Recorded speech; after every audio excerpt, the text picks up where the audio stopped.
Bugun boshqaruv panelida menyularni ko'rib chiqamiz. Menyumiz ikkita joydan ko'rinadi. Demak, telefon bo'lsa mana bu pastda ko'rinib turadi. Bosilsa har biri mana ombor, ijara, baza hamda to'lov degan narsa ko'rinib turadi. Mana bu yerda olsa bu yerda ham ko'rinib turadi. Demak, ombor, ijara, klient baza, to'lov mana. Ikkala tomon ham ishlayveradi. Demak, birinchisi ombor nima? Omborda demak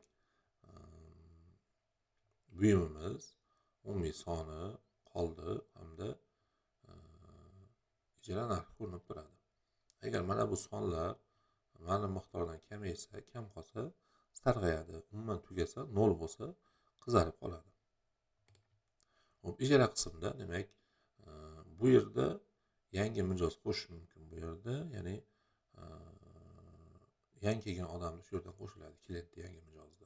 Endi agar mijozlarni ijaraga olgan narsalari hali turgan bo'lsa, ular berkitilmagan bo'lsa, tugamagan bo'lsa, shu yerda ko'rinib turadi. Tugaganlari lekin bu yerda ko'rinmaydi, ular mana bu qismda, baza qismida ko'rinib turadi. Va bundan tashqari bu yerda hozir bularni yana qaytib ko'rib chiqamiz. Qarzi borlar qizarib, qarzi yo'qlar oddiy rangda ko'rinib turadi. Keyin qarzi ko'proqlar eng birinchida chiqib ko'rinib turadi.